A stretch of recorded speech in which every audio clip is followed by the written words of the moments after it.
Your Steve Jones Show podcast is loading now. The Steve Jones Show podcast is sponsored by Purdy Insurance. Visit Purdy Insurance on Market Street in Sunbury or visit online at purdyinsurance.com.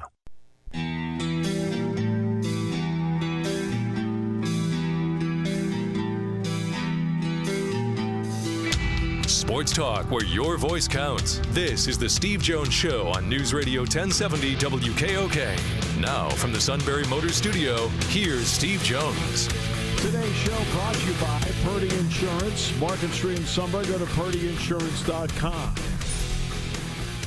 Auto, home, life, business, RV, boat, whatever it may be, they will make sure you're fully insured, do everything they can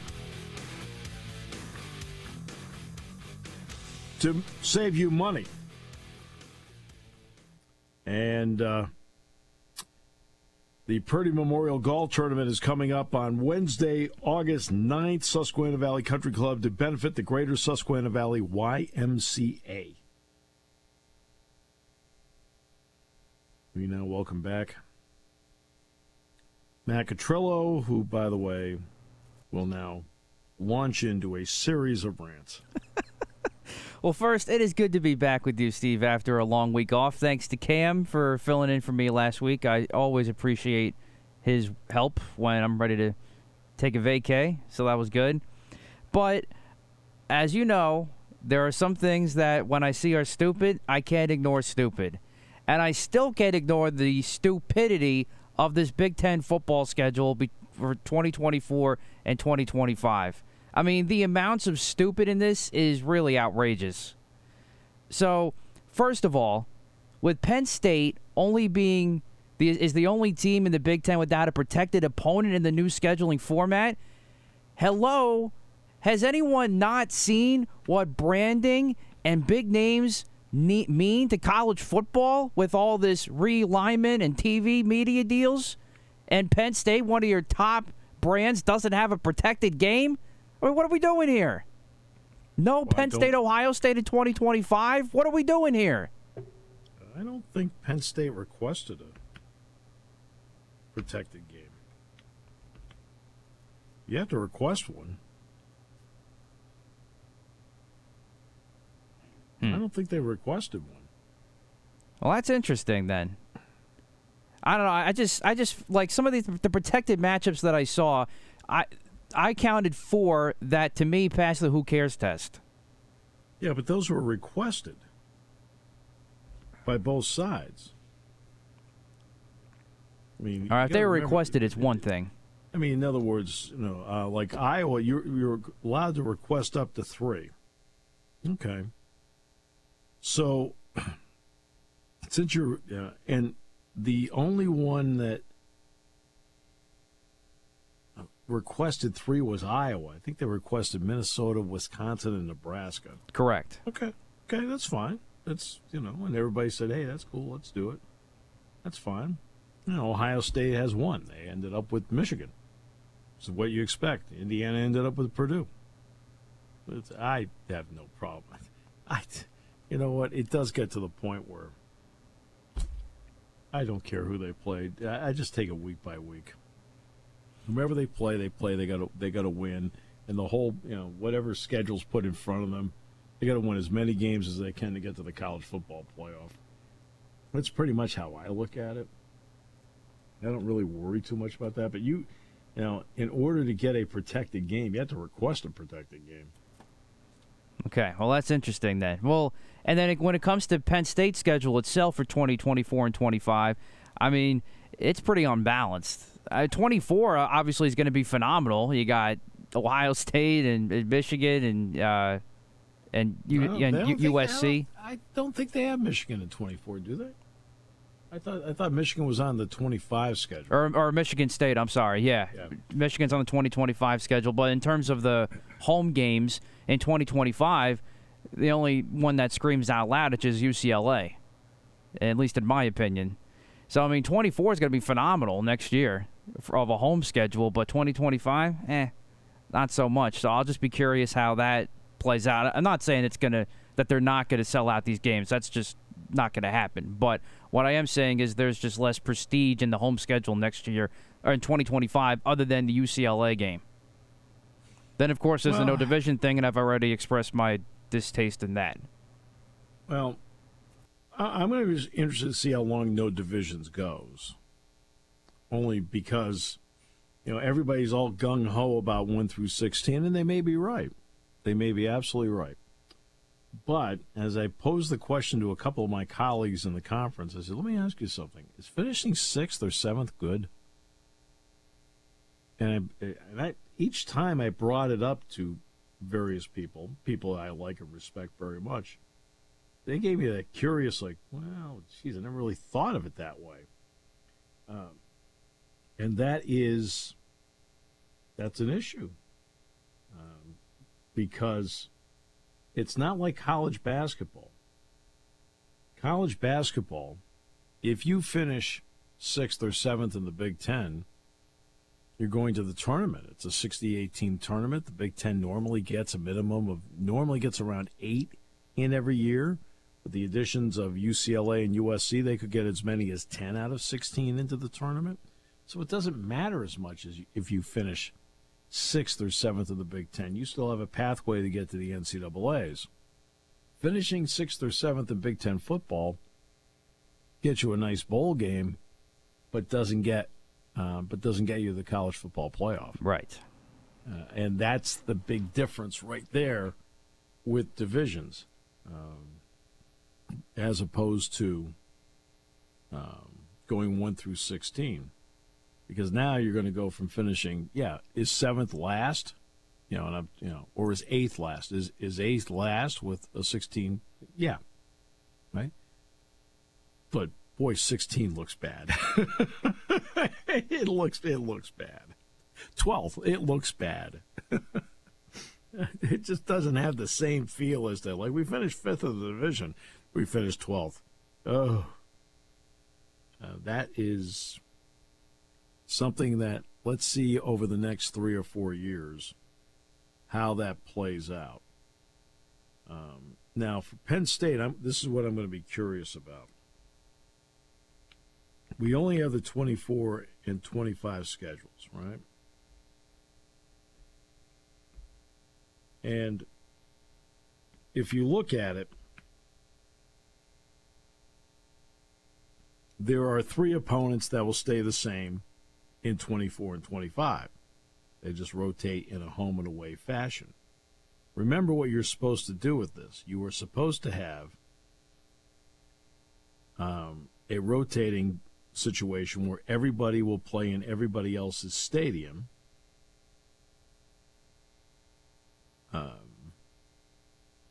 Over the 4-year period. Now, that part I really like. So my question is going to be, for Penn State, let me just make sure I've got this straight here as to who's on. Do Rutgers, USC, and Michigan State, I'm interested to see if there's on the 26 and 27 schedules.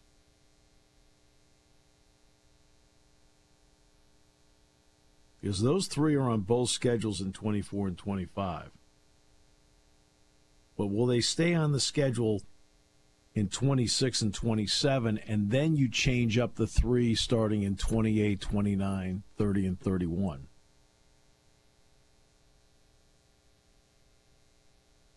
Because you're trying to get everybody on there. Well, you can get everybody on there if you have the same 3. Now, you can get everybody on there no matter what, but if you have the same 3, it's easier to get a better rotation of games, 6 and then 6, by having 3 steady ones over a 4-year period. And then with Penn State's situation, you change up who the 3 are. I'm interested to see if those 3 end up on the 26 and 27 schedules.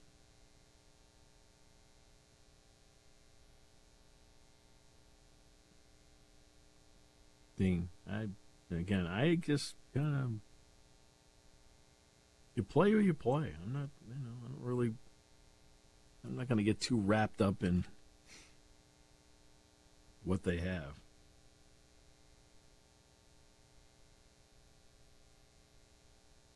You, on the other hand, get very wrapped up. Well, now that I've understood the process a little bit more, I kind of see it, but it's just going to be, I don't know. Penn State, Ohio State's just such a moneymaker that it's just shocking that it's not on the schedule for 2025. Well, they wanted to have Penn State USC on there. I mean, that's when you have the four major brands, you've got to figure out a way where you're playing two of the three. Each one of them is playing two of the three somewhere in there, okay? So Penn State will play all three over a 2-year span. They will play USC and Ohio State in 24. They will play USC and Michigan in 25. And I haven't looked at the Michigan and Ohio State schedules, but I'm pretty sure they probably have a lot of the same, because they need to have the major brands playing each other. I think having you now playing all three, that becomes, now you're creating a problem when somebody has to play all three in the same year.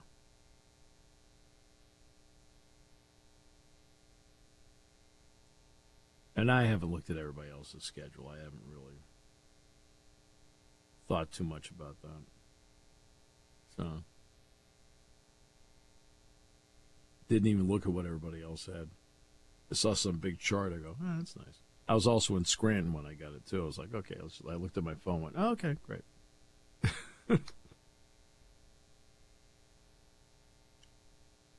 I know you're surprised I didn't pour through it and overanalyze it. Oh, my almighty! I know you wanted me to. Well, what's your next one? Well, then my other one was the PGA Live merger from announced last week. I just think the whole thing is just a hypocritical move on the PGA's part, plain and simple. Well, you know what? But what have I said the entire time? No, I know everybody wants to see the stars, and you're still going to get that. But I still think this is now becoming political, because now you got the U.S. government getting involved, which we all is. For goodness sakes. I know, what, yeah. What, Blumenthal, here's my suggestion to Blumenthal. Why don't you put together a package that lowers taxes? Now, actually, okay, I mean, I don't really care about I get that. versus the PGA, okay? But what I'm saying is the human rights issue is always going to come up. Why don't you do your job, okay? Yeah, no, I'm with you there, 100%. Stop stepping on areas that you have no business being in. No, I'm with you there. But overall, my point is that the human rights issue is always going to be there, and it's just I just don't think golf is really going to be the same anymore, too. And then you look at... Well, then if he wants to look into human rights issues, look into the issue between China, the Uyghurs, and the NBA. I mean, what's the difference? I mean, human rights issues? Okay, no offense, they're all over the place. People are going after money. Yeah. And that's the other side of it, is you have all the PGA players that, sought their allegiance with the PGA and not live, and now they've missed out on all those big paydays. Now, that part I have, I look at Rory McIlroy. That guy threw his name and reputation out there and integrity every single week. I can't imagine what he was like when he heard that. He probably looked around and said, really? Really? Okay. But I go back to, this is why I thought they were going to have to merge at some point. And here's the reason why. Back at the beginning of this, just to let you know, we've stayed consistent on it. I pointed out that one of the great splits of all time was kart and Indy Racing League, IRL. The Andrettis did not race at Indianapolis for 12 years. I mean, prime racing years. Mario, prime racing years for Michael. They didn't race for 12 years in Indianapolis.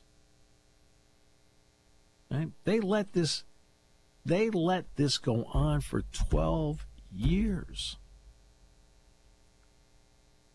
And the fans don't care about this stuff. The Indy racing circuit was almost wrecked by this, and now it's just barely. I mean, it's got the Indianapolis 500. Nobody cares about the race in Detroit. I mean, Pocono doesn't even have them anymore, and Pocono was always a great stop on the circuit all the time. And I mean, they almost destroyed that series. They almost destroyed the sport. I'm talking about the IndyCar part of the sport. They almost destroyed it with this split. And history can be the greatest teacher, and I think they had to figure out a way to solve it. Now, whether they solved it the right way, I don't know. That I don't know. I cannot tell you whether they solved it the right way or not. I haven't read enough about it to know. But the fans only want to see the best against the best. I mean, the NBA fans finally got to see Julius Erving play. Now, it turned out he got dealt to the Sixers, but he was going to be in the league anyway, whether it was with the Nets or the Sixers. David Thompson finally got a chance to play in the NBA. Artis Gilmore. Fans finally got to see some guys that they've been hearing about and didn't know much about. I mean, here's one for you. NHL fans finally got to see Wayne Gretzky. Gretzky started his career in the WHA. He did not start his career in the NHL. And they also got one more year of Gordie Howe when they came back. When the USFL dissolved, NFL fans got to see Reggie White, got to see Jim Kelly, got to see Steve Young, got to see Herschel Walker. I mean, fans just want to see the best against the best. They don't want to be involved in the politics of it. Okay? Fans are not involved in the politics of it. They just want to go out and be entertained and see the best play the best. This at least gives you the opportunity of it. Now, we'll see how it plays out this week because this is the week that they are all coming back together again. It's the U.S. Open week in Los Angeles. So all the LIV players will be there, and everybody will be talking about the merger, and we're going to get a wide range of thoughts, especially tomorrow because Tuesday is a big press conference day after practice rounds. We're going to get a lot of thoughts as to what they think about all this. And one of the problems is that when you have a split like this, you end up trying to pass off players who are good, but not the caliber of the guys that you lost or don't have. You try to pass them off as being really, really good, and like the fans can see through it. They're like, "Oh, okay, that's great." I know we're down. These guys are really good players, but like you're going to tell me I can't watch Bryson DeChambeau, but I got to watch Corey Connors, and Corey Connors is very good, by the way, but he doesn't have the same cachet as Bryson DeChambeau, right?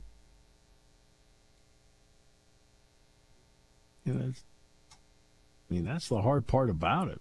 That's what the fans want, right?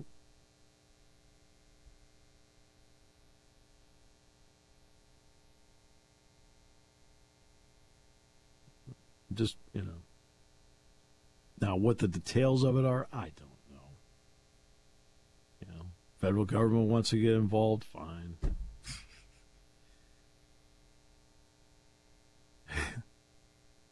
There are a lot of really important things out there. Who's playing on which golf tour really isn't in the top 10.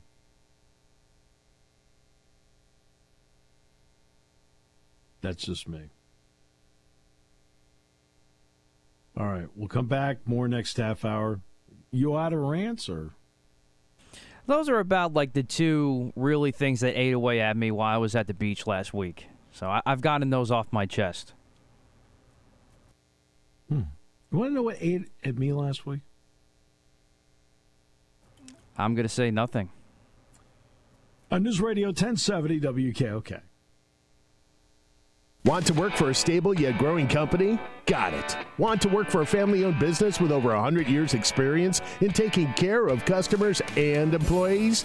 Got it. Want to work for a leader in selling more cars and satisfying more customers? Got it. Who has all that? SMC Sunbury Motor Company is looking for technicians across all their departments. Whether you're an entry-level technician, an experienced technician, or someone looking for a career change, Sunbury Motors would love to hear from you. They're looking for technicians for their quick lane, car and light truck service, heavy truck service, body shop, and frame and alignment division. You can apply online at sunburymotors.com, in person at our North 4th Street location, or call Todd at 570-286-7746. Your new career of working on Fords, Kias, Hyundais, Western Star trucks, plus anything that fits in the door, and some things that don't. Join Sunbury Motors. Your new career is waiting for you.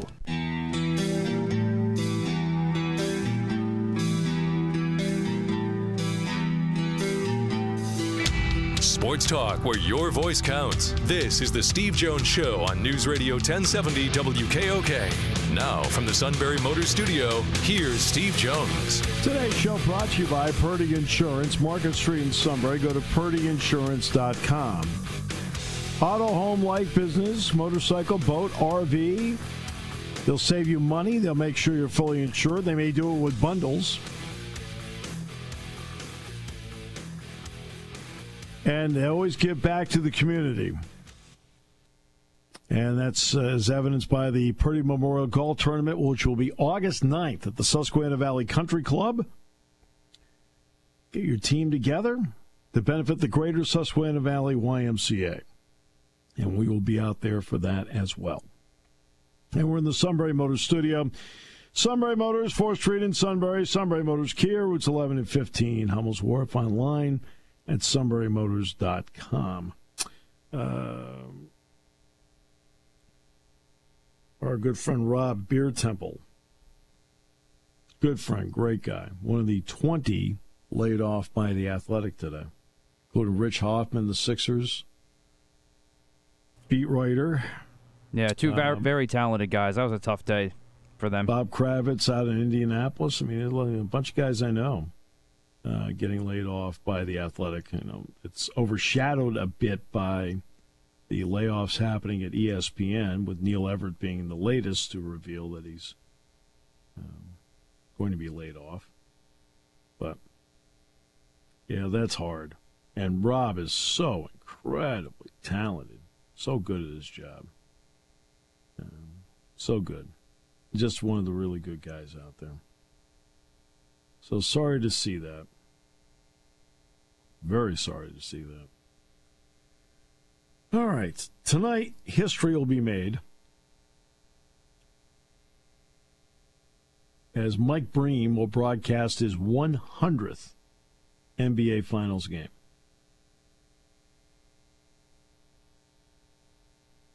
Mike is one of the really, truly outstanding announcers, and if you've ever had a chance to meet him, he's an even better guy. Has not had the greatest of years, although he'll tell you he's fortunate that nobody was home when the fire wrecked their house late last summer on Long Island. They were away at the time, thank goodness. But still not easy to go through that. But he's just outstanding. And my respect for him is off the charts. So he doesn't do many, he'll do some interviews. He'll do some interviews. And with Denver and Miami playing one another, that meant he had to go down to South Beach. So he was asked to be on Dan Lebitard's South Beach Sessions podcast. I'm sure you heard this, Matt, right? Unfortunately, yes. And he was asked about sports coverage journalism has become criticism. He says, why do you have to crush people while you criticize them?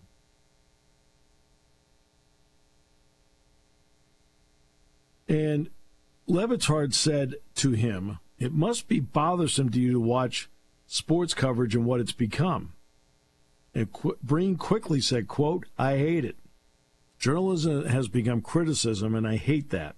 That people feel they have to be critical to be considered a good journalist or to be a good analyst. There's so much out there that it's difficult to put yourself in their positions. We all make mistakes. I make mistakes on the air. Players make mistakes on the court. And it's just become too critical." And it's not just having to be critical, it's the words that are used in the criticism. I've always felt I'll criticize somebody, but I'll only use words that I would say to their face. Why do we have to crush people while you criticize them, Breen asked. There's a respectful way to do it. And I think a lot of people have gotten away from that, and that bothers me.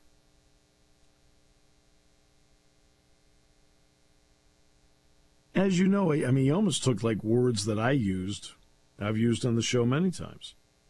That I make mistakes, players make mistakes, coaches make mistakes.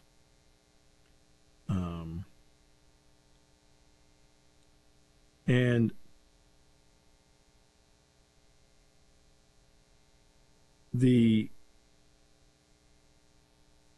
there's a way to criticize,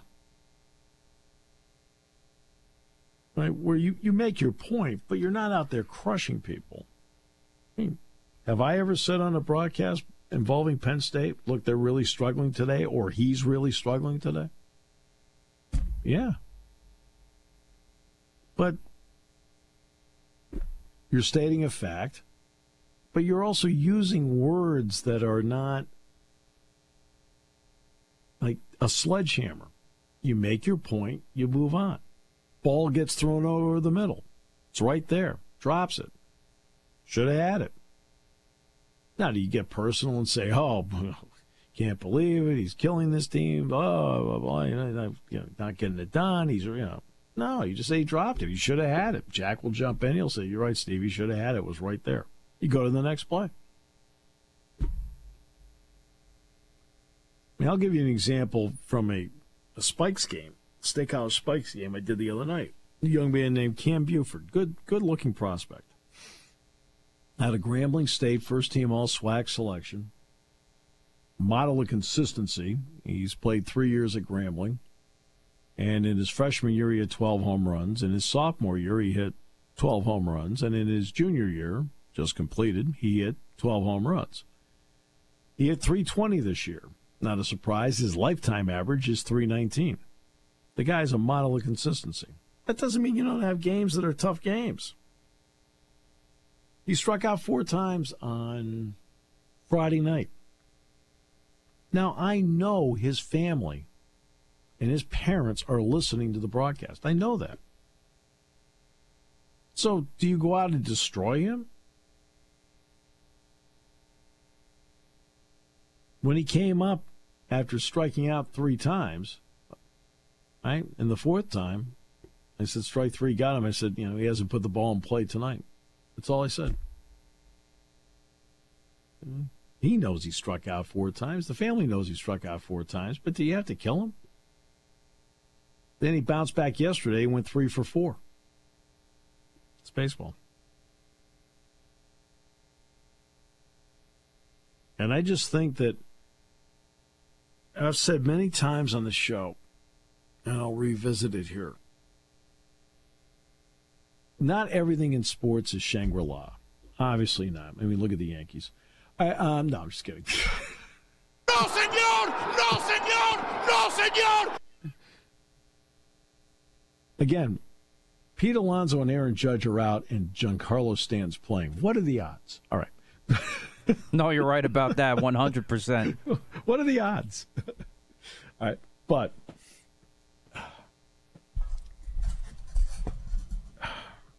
not everything in sports is Shangri-La. I've done a game in my career where later it was proved that point shaving took place. Right? In other words, there are 3 players that were alleged to have played the game for Northwestern that weren't trying at all. Right? Now, do you criticize that? You darn right you do. You criticize the illegality of it. You criticize the scheme. You criticize them as individuals. Right? You criticize the mastermind. Yeah, because what they did was wrong. Right? What I don't sit there and criticize is the guy that misses the 3-foot putt on 18 to win it.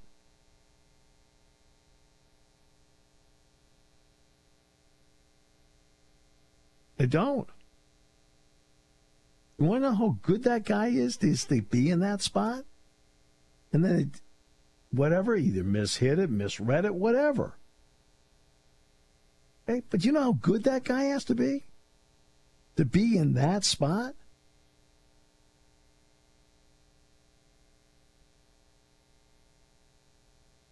I mean, oh, he's a choker. Oh, I hate that. I hate that. Can't stand when I hear people call, he's a choker, he chokes. Really? How'd everything go over in the insurance agency today? Pretty good? Good? Great? Everything go okay with the office? No problem whatsoever? Did you choke at anything today? Oh, there's nothing for you to choke. Oh, okay. Right. You're not in that spot.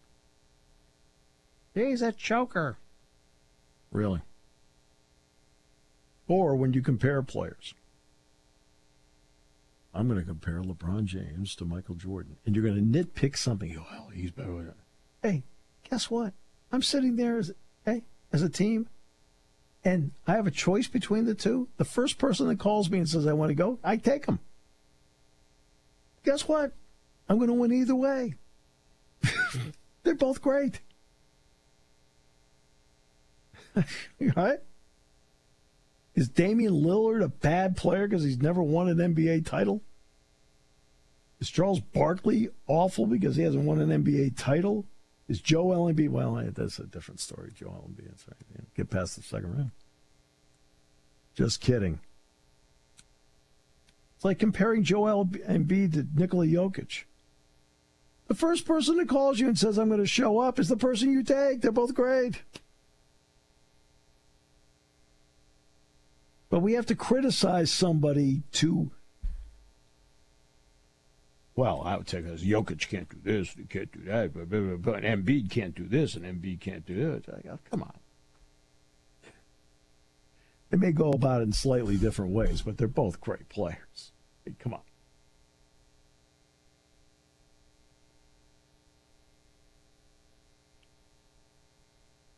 And I realize that there's more harsh criticism in these days of wagering than ever before, because now it's become personal for some people who put 1,000 or a few thousand on a game, who put 100 on a prop bet, right? And it's the athlete or the team's fault that you lost money. Over here in the back, you want to know the big reason why you lost money? Is you bet it. That's why it's called gambling. Okay? The fault is actually yours, not theirs. You bet it. It's your responsibility, not theirs. I know players are making a lot of money. I got that. And I'm wondering how harsh the criticism is going to get on some fronts on the college level with those getting name, image, and likeness money. I mean, we now know what coaches make, and coaches, I'm getting, how much am I getting for my X amount of million of dollars? I got it. Yet, as I've said many times, you have to know where you are in the pecking order. Okay? I think I know a lot about football and basketball. I think I know a lot about it. And I can tell you directly, I do not know anywhere near as much as James Franklin and his staff, and I don't know nearly as much as Mike Rhodes and his staff. Conversely, they may think they know a lot about broadcasting, but they don't know as much as I do, because that's more my area of expertise. but they know a lot about it. But there are a few things that they don't know about it that, that are part of the business that they don't know.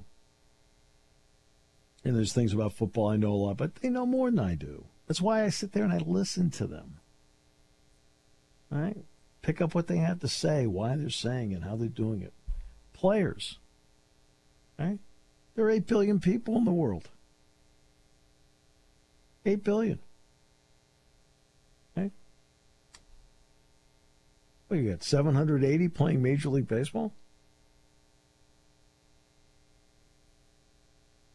8 billion people in the world. You got what? Let's see. 640 playing the NHL?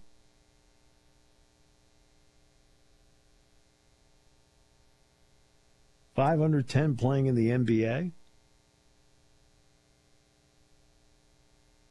And you got about 1,600 plus playing in the NFL out of 8 billion. Golf. Guy that missed the 3-foot putt. There's 160 players in the world that have their tour card out of 8 billion. The guy that missed the 3-foot putt is one of them. But he's a choker.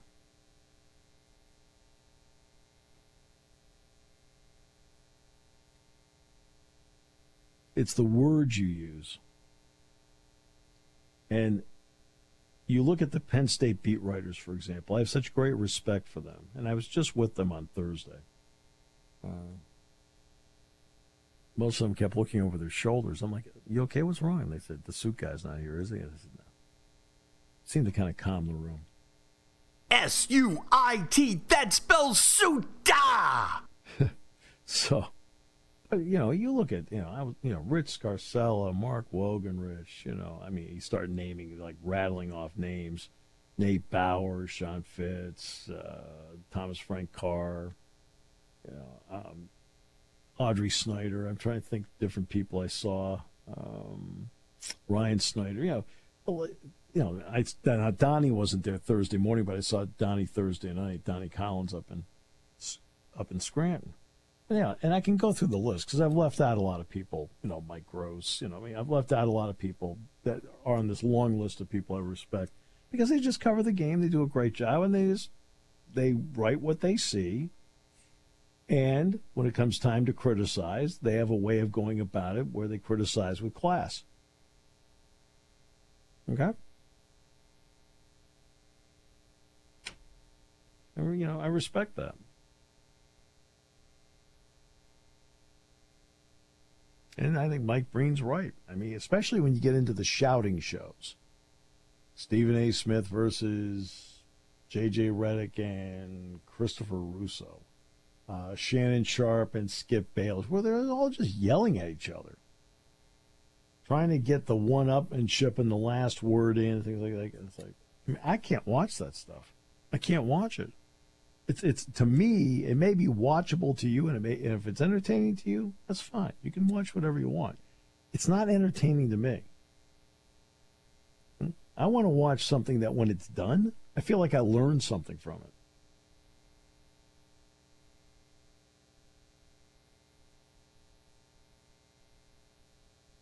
You listen to how Dick Girardi and Jack Ham analyze a game. Listen how they do it. They both do it in such a way where you learn more about the game when it's over with, and they didn't take a baseball bat to anybody.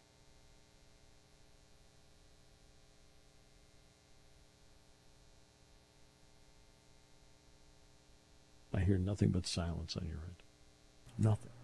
No, you're right. First take, Crickets. Undisputed. I'm out. Crickets. Yeah.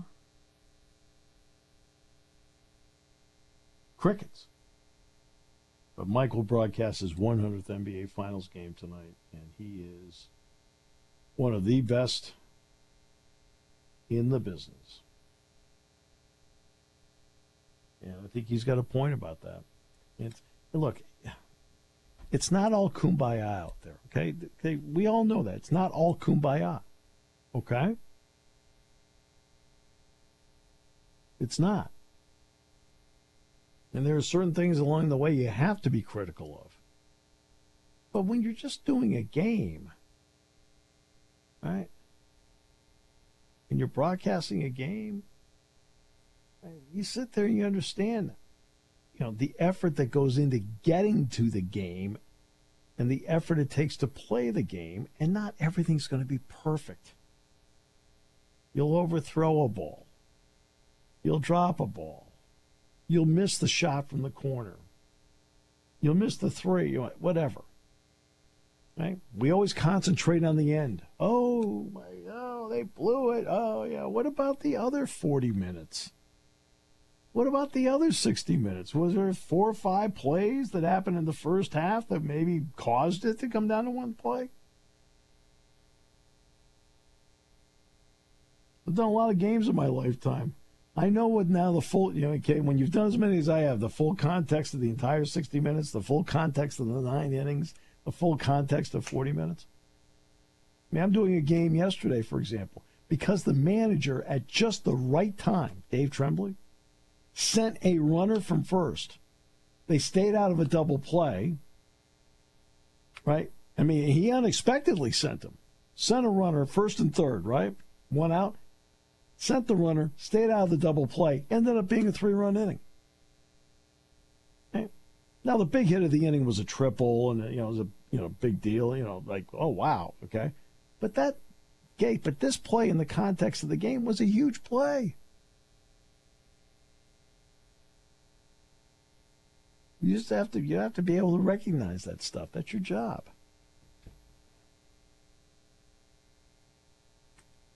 And it's just, hey, everybody knows I'm not ultra critical to begin with. It's just not my nature. But look, I'll say straight out, he's struggling or they're struggling. Okay, do I have to say they're awful, terrible, disgusting, stupid, anything like that? Look, guy's 0 for 5 in the field. He's struggling today. How much more do you need to say?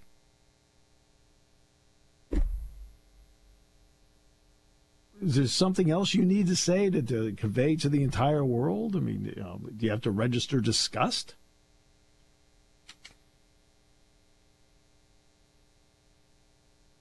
Maybe it sounds like it's an obvious thing to say, but it's factual. He's struggling. Okay.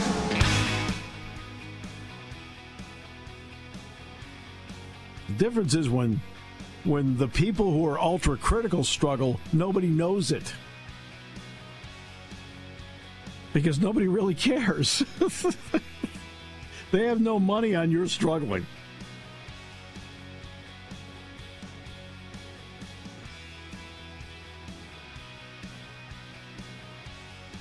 Today's show brought to you by Purdy Insurance. Market Street in Sunbury. Go to purdyinsurance.com. Here on News Radio 1070 WKOK, your home for the Macatrillo Rants. For nearly 100 years, Purdy Insurance has been your locally owned, family-operated source for insurance products. With a staff of over 20 and partnerships with some of the industry's most trusted companies, Purdy has the experience and resources to get the job done. Whether you need personal, home, and auto, or complex business insurance solutions, Purdy will help you navigate through the process. Call today at 570-286-5855. Or better yet, stop in their Sunbury office to see what Purdy Insurance can do for you.